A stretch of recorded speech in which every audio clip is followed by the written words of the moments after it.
सभी को मेरा नमस्कार। जनरल साइंस को आगे बढ़ाते हैं आज हमारी 5वीं क्लास है। तो अब तक हमने क्या पढ़ लिया उसको थोड़ा रिवीजन कर लेते हैं। सबसे पहले पढ़ा था कि साइंस क्या होती है, साइंस के बाद उसमें पढ़ा था कि विज्ञान और ज्ञान में क्या अंतर होता है। उसके बाद पढ़ा था कि सूडो साइंस और रियल साइंस क्या होती है। उसके बाद रियल साइंस को बताया था कि रियल साइंस को कितने पार्ट बांटा गया था, एक को बांटा गया था बायोलॉजिकल साइंस और एक को फिजिकल साइंस बांटा गया। उसके बाद बायोलॉजिकल साइंस को हमने देखा था कि बायोलॉजी दो शब्दों से मिलकर बनी होती है, एक बायो और लॉजी। उसके बाद में देखा था कि बायोलॉजी के कितने पार्ट होते हैं, एक होता है जूलॉजी और दूसरा कौन सा होता है, बॉटनी होता है। उसके बाद में हमने देखा था कि बायोलॉजी में हमने पहला टॉपिक स्टार्ट किया था संतुलित आहार, कौन सा, बैलेंसिंग डाइट। बैलेंसिंग डाइट को सबसे पहले देखा था कि बैलेंसिंग डाइट के कौन कौन से घटक होते हैं। तो कौन कौन से घटक होते हैं, एक होता है कार्बोहाइड्रेट, वसा, प्रोटीन, खनिज और मिनरल्स, विटामिन्स और जल। ठीक है। उसके बाद देखा था कि जो हमारे संतुलित आहार होते हैं उनमें से कौन कौन सा घटक होता है, हमें कितनी ऊर्जा देता है। तो सबसे पहले देखा कि कार्बोहाइड्रेट हमें कितना कैलोरी देता है, 4 किलो कैलोरी देता है। ठीक है। उसके बाद देखा था कि वसा कितना देता है, 9.3 किलो कैलोरी। और उसके बाद देखा था कि जो कार्बोहाइड्रेट के जो घटक होते हैं या जो संतुलित आहार के जो घटक होते हैं उनको कितने भागों में बांटा गया है। एक पहला पार्ट था प्राइमरी और दूसरा कौन सा था, सेकेंडरी। प्राइमरी में कौन कौन से थे, प्राइमरी में तो एक तो था कार्बोहाइड्रेट, दूसरा कौन सा था और विटामिन, और तीसरा कौन सा था, वसा। वसा किस में आ रहा था, सेकेंडरी में आ रहा था। किस में आ रहा था, सेकेंडरी में। उसके बाद देखा था कि ऊर्जा प्रदान करने वाले कौन कौन से घटक थे, एक था कार्बोहाइड्रेट। कार्बोहाइड्रेट 4 किलो कैलोरी ऊर्जा देता है। उसके बाद प्रोटीन कितने कैलोरी देता है, 4.2 किलो कैलोरी। उसके बाद देखा था कि फैट हमें कितने कैलोरी, वसा 9.3 किलो कैलोरी ऊर्जा देता है। उसके बाद टॉपिक आता है कि हमारे जो शरीर का निर्माण होता है, शरीर के निर्माण में कौन से घटक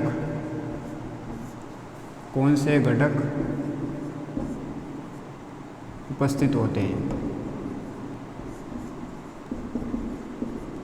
हमारे शरीर के निर्माण में कौन कौन से घटक उपस्थित होते हैं। तो सबसे पहले घटक आता है प्रोटीन। प्रोटीन हमारे शरीर में किस किस का निर्माण करता है। प्रोटीन हमारे शरीर में जैसा कि हड्डियाँ, मसल्स आदि का निर्माण करता है।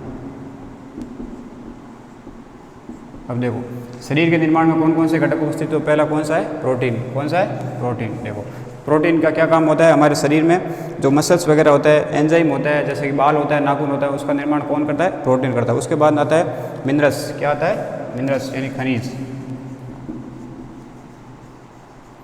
मिनरल्स खनिज हमारे शरीर में किस प्रकार निर्माण करता है, जैसे कि आपको पता है फेरस यानी आयरन। हमारे शरीर में हीमोग्लोबिन या रक्त की बढ़ोतरी में ये सहायक होता है, रक्त की बढ़ोतरी या रक्त का निर्माण में।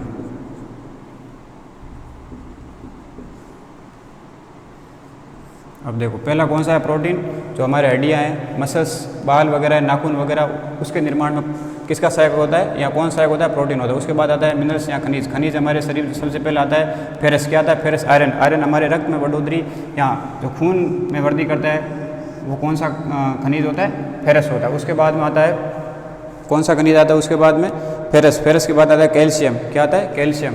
आपको पता है कैल्शियम हमारे शरीर में दांतों के निर्माण में सहायक होता है, दांतों के निर्माण में। अब क्वेश्चन आ सकता है कि निम्नलिखित में से कौन सा खनिज है जो हमारे दांतों के निर्माण में सहायक होता है। तो कौन सा खनिज होता है, कैल्शियम होता है। उसके बाद हमारे शरीर में जो रक्त की बढ़ोतरी होती है, हीमोग्लोबिन बढ़ोतरी होती है, वो कौन सा खनिज होता है, फेरस होता है। कौन सा होता है, फेरस। उसके बाद में आता है मैग्नीशियम। क्या आता है, मैग्नीशियम। ये हमारे शरीर के जो निर्माण में वो घटक है, एक प्रोटीन हो गया, दूसरा कौन सा हो गया, मिनरल्स हो गया, और तीसरा आता है वाटर। क्या आ गया, वाटर। अब इस तरह से हम जो ये बायोलॉजी के पार्ट को आगे बढ़ाते हुए संतुलित आहार में आगे बढ़ते हुए सबसे पहले पॉइंट हमने देख लिया। उसके बाद देखा कि शरीर के निर्माण में हमारे कौन कौन से घटक उपस्थित होते हैं। पहला प्रोटीन होता है, दूसरा मिनरल्स होता है और वाटर होता है। प्रोटीन हमारे शरीर में किस किस का निर्माण करता है, मिनरल्स तो कौन कौन से होते हैं, इनकी कमी से कौन कौन से रोग होते हैं, सारी डिटेल हम पढ़ेंगे। लेकिन पहले हम थोड़ा छोटे रूप में थोड़ी जानकारी ले लेते हैं कि क्या आगे पढ़ने वाले हैं हम टॉपिक। उसके बाद में प्रोटीन पढ़ लिया, मिनरल्स पढ़ लिया और वाटर, जो हमारे शरीर के निर्माण में उपस्थित घटक होते हैं। अब आगे देखते हैं। आपने आजकल एक वर्ड सुना होगा कि इम्यूनिटी पावर। क्या वर्ड सुना होगा, इम्यूनिटी पावर यानी रोग प्रतिरोधक क्षमता। क्या सुना होगा, इम्यूनिटी पावर। जिस तरह से कोरोना वायरस फैल रहा है तो उसमें सब लोग बोल रहे हैं कि जिसकी इम्यूनिटी पावर अच्छी होगी, यानी रोग प्रतिरोधक क्षमता, लड़ने की क्षमता अधिक होगी, उसको इस वायरस से कम खतरा है।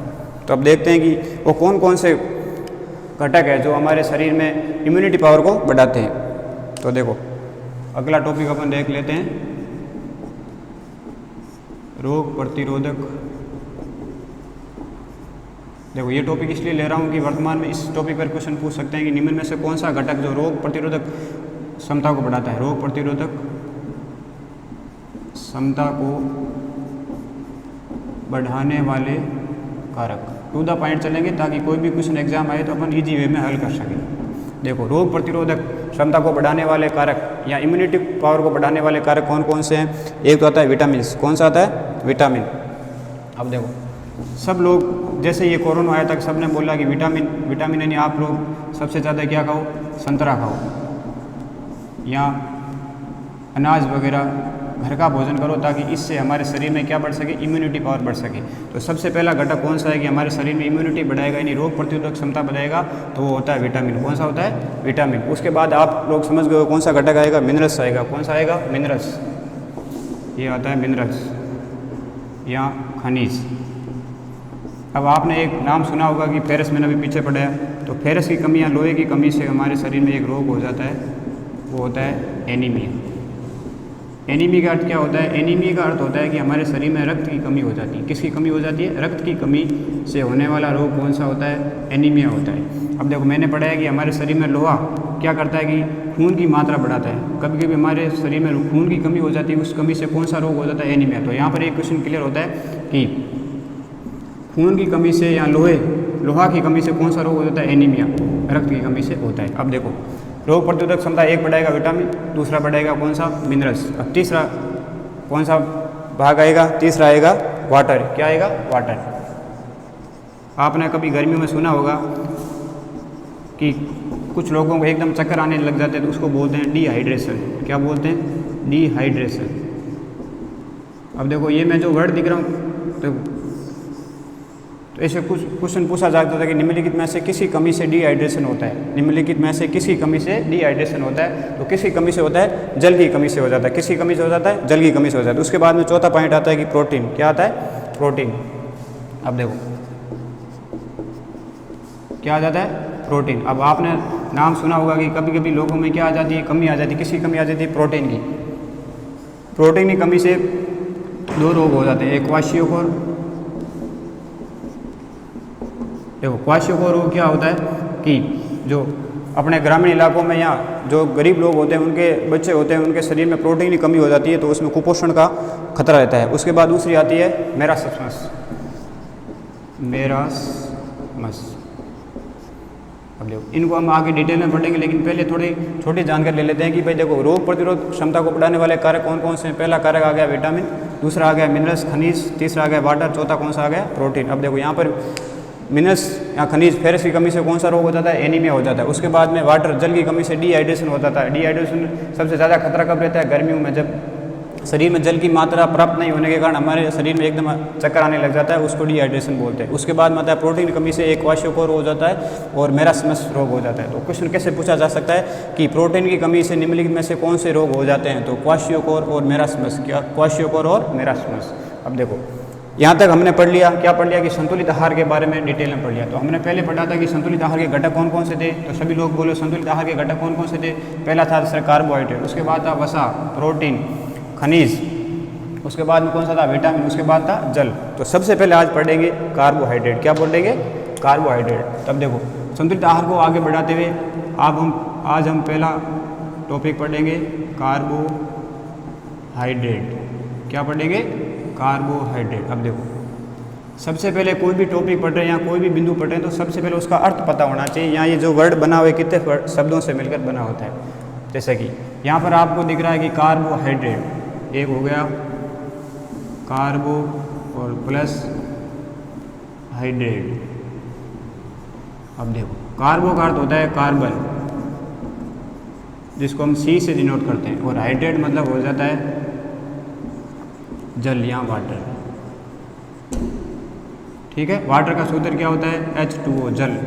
अपन जो पानी पीते हैं उसका सूत्र क्या होता है H2O। क्वेश्चन पूछ सकते हैं, कोई भी नॉर्मल एग्जाम में नहीं पूछे तो आपको कोई भी अपने छोटे भाई बहन पूछ सकते हैं कि बताओ कि जल का सूत्र क्या होता है, तो H2O होता है। अब देखो यहाँ पर पहला क्वेश्चन बनता है। देखो पहला क्वेश्चन पॉइंट में अपन क्या पढ़ रहे हैं, कार्बोहाइड्रेट किसके भाग है, संतुलित आहार के पार्ट है, ठीक है, घटक है। घटक का पहला कौन सा घटक है, कार्बोहाइड्रेट। कार्बोहाइड्रेट किससे बनता है, कार्बो और हाइड्रेट से बना होता है। अब देखो कार्बो मतलब हो गया कार्बन, हाइड्रेट का मतलब हो गया जल। अब देखो यहाँ पर सबसे पहले क्वेश्चन पूछा जा सकता है कि कार्बोहाइड्रेट में, सभी लोग साथ साथ में लिखते जाएंगे, कार्बोहाइड्रेट में कार्बन, हाइड्रोजन और ऑक्सीजन का कितना परसेंटेज है, का परसेंटेज कितना है। अब देखो यहाँ पर कार्बन 1 हो गया, जैसे कि देखो H2O।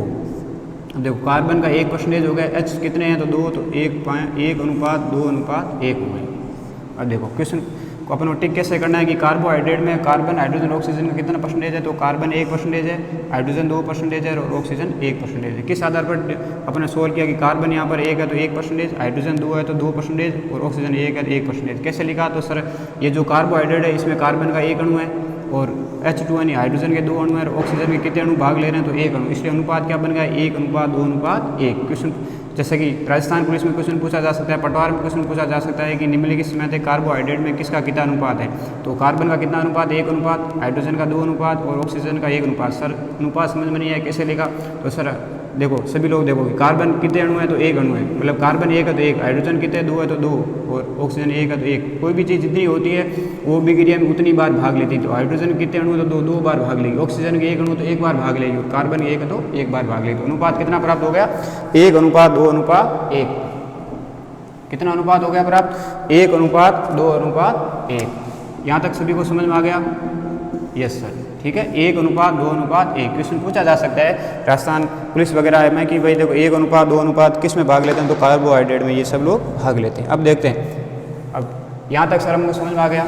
उसके बाद देखते हैं कि कार्बोहाइड्रेट के कितने भाग होते हैं। कार्बोहाइड्रेट या उससे सबसे पहले देख लेते हैं कि सर कार्बोहाइड्रेट की इकाई क्या होती है, यूनिट्स ऑफ कार्बोहाइड्रेट क्या होती है, सेकेराइट होती है। क्या होती है, सेकेराइट। अब देखो जो भी पॉइंट लिखा रहा हूँ वो क्वेश्चन रूप में बन सकते हैं। कैसे बन सकते हैं कि सेकेराइट किसकी इकाई होती है, तो कार्बोहाइड्रेट की। किसकी होती है, कार्बोहाइड्रेट। दूसरे रूप में कार्बोहाइड्रेट की इकाई क्या होती है, तो सेकेराइट होती है। अब देखो इसमें कौन कौन से अणु होते हैं, तो एक होता है कार्बन, एक होता है हाइड्रोजन, एक होता है ऑक्सीजन। अब 3 पॉइंट लिखो, इंपॉर्टेंट पॉइंट है यूनिट सेकेराइड। कौन कौन से अणु, कार्बन, हाइड्रोजन, ऑक्सीजन, और इससे अनुपात कितना होता है, 1:2:1। इतने तक ये 3 क्वेश्चन बन सकते हैं, सभी लोग आराम से उतार लोगे, ठीक है। अब उसके बाद देखो ये हमारे शरीर में एक और पॉइंट देखते हैं, कितने कैलोरी ऊर्जा प्रदान करता है, तो 4 किलो कैलोरी ऊर्जा प्रदान करता है। कितने किलो कैलोरी, 4 कैलोरी। अब देखिए यहाँ तक unit saccharide, carbon, hydrogen, oxygen 3 अणु भाग लेते हैं और 1:2:1। 1 अनुपात किसका, कार्बन का 2, हाइड्रोजन का 2, सॉरी 1 इसका ऑक्सीजन का। उसके बाद इसकी ये कितने हमारे शरीर को कितनी ऊर्जा प्रदान करता है, तो बोलो कितनी देता है, 4 किलो कैलोरी हमें शरीर में ऊर्जा प्रदान करता है। यहाँ तक सभी को समझ में आ गया होगा। अब उसके बाद देखते हैं कि कार्बोहाइड्रेट के कितने प्रकार होते हैं। कार्बोहाइड्रेट कितने प्रकार के होते हैं। अब देखो कार्बोहाइड्रेट सेकेराइड के आधार पर, यहाँ शर्करा या शुगर के आधार पर हम देख लेते हैं कि कार्बोहाइड्रेट एक होते हैं मीठे होते हैं और एक जो मीठे नहीं होते। मीठे यानी क्या हो जाता है, शुगर। शक्कर मीठी होती है कि नहीं होती, शुगर। और एक हो गए जो मीठे नहीं होते, मीठे नहीं है, नॉन शुगर।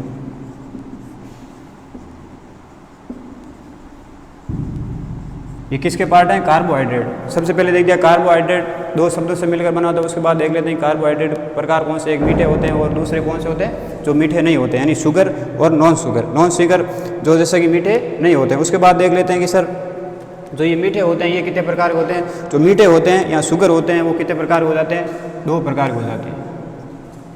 जो मीठे होते हैं वो कितने प्रकार हो जाते हैं, 2 प्रकार। एक होता है मोनोसेकेराइड, ये क्या हो जाता है, एक मोनोसेकेराइड क्या हो जाता है, मोनोसेकेराइड। और दूसरा हो जाता है डाइसेकेराइड। अब सर जो वर्ड लिखे हैं वो हमें समझ में नहीं आए हैं तो अभी मैं बता देता हूँ ये क्या क्या होता है। अब देखो यहाँ पर लिखा हुआ है मोनो। मोनो मतलब होता है एक। क्या होता है, एक। यानी सेकेराइड का इसमें कितने अणु होंगे, 1 अणु होगा, उसको बोलते हैं मोनो। अब देखो यहाँ पर डाई मतलब यहाँ पर 2 अणु होंगे। कितने होंगे, 2। तो सेकेराइड के यहाँ पर कितने अणु होंगे? 2 अणु। जो 2 अणु से मिलकर होगा निर्माण होगा वो डाइसेकेराइड में आएंगे, जिनका निर्माण ओनली फॉर एक अणु से होगा। कितने अणु से होगा? एक अणु से होगा, उसको बोलेंगे मोनोसेकेराइड। अब देखो किसी को समझ नहीं आ रहा है सर आप सब वर्ड इंग्लिश में क्यों लिख रहे हैं, तो एग्जाम में ऐसे ही क्वेश्चन पूछा जाएगा कि मोनोसेकेराइड का निम्नलिखित में से कौन सा उदाहरण है, तो अब उदाहरण मैं बताऊँ। उसके बाद पूछेंगे निम्नलिखित में से डाइसेकेराइड का कौन सा उदाहरण है, तो आप उदाहरण बताएं। उसके बाद आते जो मीठे नहीं होते हैं, ये मीठे नहीं होते हैं, उसका एक प्रकार आता है पॉलीसेकेराइड।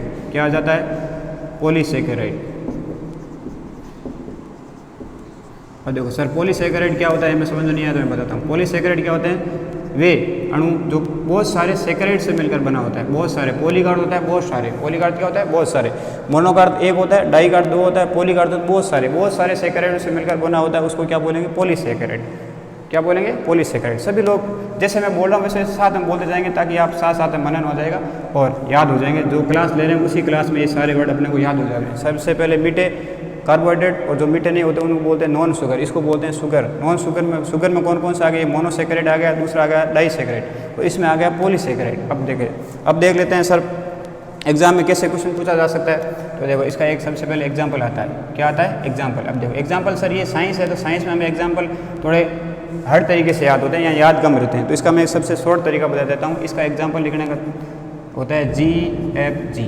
ये तो आपको याद होगा कि नहीं होगा? याद हो जाएगा। तो इसका सर GFG का अर्थ क्या होता है? G का अर्थ होता है ग्लूकोज। क्या होता है? ग्लूकोज। ग्लूकोज नाम सुना होगा किसी के शरीर में, कभी कभी बुखार वगैरह आता है तो सबसे पहले क्या चढ़ाते हैं? ग्लूकोज। तो ग्लूकोज किसका उदाहरण है? मोनोसेकेराइड का। उसके बाद आता है फ्रक्टोज। क्या आता है? फ्रक्टोज। क्या आता है? फ्रक्टोज। जी बड़े जी का अर्थ होगा ग्लूकोज और F का अर्थ हो गया फ्रक्टोज। दूसरा जो छोटा जी है उसका अर्थ होगा गलेक्टोज। क्या हो गया? गलेक्टोज। अब देखो एक एक पॉइंट से क्वेश्चन बनता है। गलेक्टोज कितने अणु से मिलकर बना होता है? तो एक मोनोसेकेराइड से मिलकर बना होता है। ग्लूकोज तो एक मोनोसेकेराइड से, फ्रक्टोज तो एक मोनोसेकेराइड से। ठीक, उसके बाद देखते हैं सर डाइसेकेराइड का मैं उदाहरण बताऊँ तो डाइसेकेराइड के भी एक आपको मैं ट्रिक बता देता हूँ। SML। इसकी ट्रिक कैसे याद होगी? SML। अब देखो GF बड़े जी का अर्थ होता है ग्लूकोज, F का अर्थ होता है फ्रक्टोज और छोटे जी का अर्थ होता है गलेक्टोज। अब देखो डाइसेकेराइड के उदाहरण कौन कौन से हैं? अब डाइसेकेराइड के उदाहरण एक SM और L। SM और L। S का अर्थ होता है सुक्रोज। क्या होता है? सुक्रोज। S का अर्थ क्या होता है? सुक्रोज। अब देखो M का अर्थ होता है माल्टोज। क्या होता है? माल्टोज। क्या होता है? माल्टोज। S का अर्थ होता है सुक्रोज, M का अर्थ होता है माल्टोज और L का अर्थ होता है लैक्टोज। क्या होता है? लैक्टोज।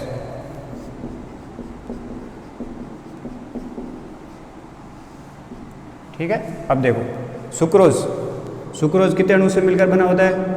सुक्रोज देखो मैंने किस में इसका उदाहरण लिखा है? डाई का अर्थ होता है 2 अणु। तो सुक्रोज कितने अणु से मिलकर बना होता है? 2 अणु से मिलकर होता है। और माल्टोज कितने अणु से मिलकर बना होता है? 2 अणु से। और लैक्टोज भी कितने अणु से मिलकर बना होता है? 2 अणु से। अब क्वेश्चन पूछा जा सकता है निम्नलिखित में से डाइसेकेराइड का उदाहरण नहीं है। किसका उदाहरण नहीं है? डाइसेकेराइड का उदाहरण नहीं है। तो ये आपको ऑप्शन में दिए होंगे 3, सुक्रोज, माल्टोज, लैक्टोज। तो एक दिया होगा ग्लूकोज। तो कौन सा उदाहरण नहीं है? ग्लूकोज किसका उदाहरण है? मोनोसेकेराइड का उदाहरण है। किसका उदाहरण है? मोनोसेकेराइड का। तो मोनोसेकेराइड मतलब एक अणु, डाई मतलब 2 अणु, पॉली मतलब 3 सेकेराइड के, या पॉली का मतलब जो 2 या 2 से अधिक सेकेराइड अणु से मिलकर बना हो उनको बोलते हैं पॉलीसेकेराइड। अब देखते हैं सर पॉलीसेकेराइड के हमें उदाहरण बता दीजिए। तो पॉलीसेकेराइड के उदाहरण कौन कौन से होते हैं? पॉलीसेकेराइड का तो क्या होता है? जो मीठे नहीं होते हैं और जो बहुत सारे सेकेराइड से मिलकर बने होते हैं उनको क्या बोलते हैं? पॉलीसेकेराइड। यहाँ तक आप सभी लोगों ने लिख लिया होगा। मोनोसेकेराइड उदाहरण GFG। जी का बड़े जी का अर्थ होता है ग्लूकोज, F का अर्थ होता है फ्रक्टोज और G का अर्थ होता है लैक्टोज। जो चीज़ें हमें कभी कभी याद नहीं होती है उनको अपन शॉर्ट ट्रिक भी बना लेनी चाहिए। उसके बाद देख लेते हैं कि पॉलीसेकेराइड का उदाहरण क्या होता है। पॉलीसेकेराइड आपने सभी ने सुना होगा स्टार्च, सेलुलोज। देखो इसका उदाहरण लिख लेते हैं। एक होता है स्टार्च, एक होता है सेलुलोज,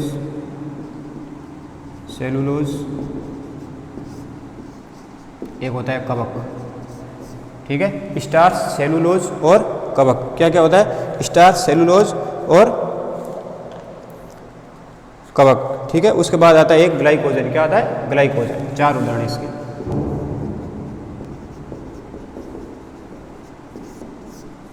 अब देखो ये किसके प्रकार है, कार्बोहाइड्रेट मीठे नहीं होते जो मीठे होते हैं, ठीक है, ये मीठे हैं और मीठे नहीं होते उसको, ये मीठे होते हैं उसको शुगर बोलते हैं, जो मीठे नहीं होते उसको क्या बोलते हैं, नॉन शुगर बोलते हैं। देखो ये मोनोसेकेराइड इसका पहला प्रकार, इसका डाइसेकेराइड के उदाहरण, मोनोसेकेराइड के उदाहरण। उसके बाद मीठे नहीं होते हैं उसको पोलोसेकेराइड बोलते हैं। पोलोसेकेराइड के स्टार्च उदाहरण आता है, एक सेलुलोज आता है, एक कवक आता है और दूसरा क्या आता है, ग्लाइकोज है।